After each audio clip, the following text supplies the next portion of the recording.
Hello everyone. So my name's Jamie Burles and I am Managing Director of Greater Anglia. So I just wanted to give you a quick update on where we are.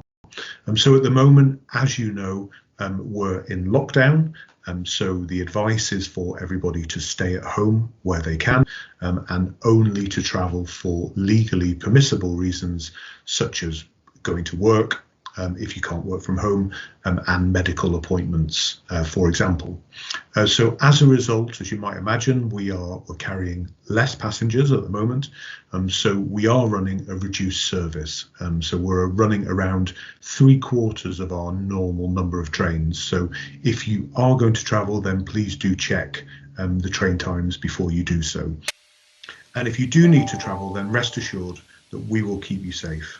You can check out our Safer Travel Pledge on our website, where it goes into detail on how we've really upped the ante on cleaning, on sanitising our trains and stations, and we've made it easier for you to socially distance both on trains and on stations. And of course, as you well know, you can help in our pledge to keep everyone safe by always wearing a face covering when you travel, when you arrive at the station, and when you're on the train as well. So thank you for that.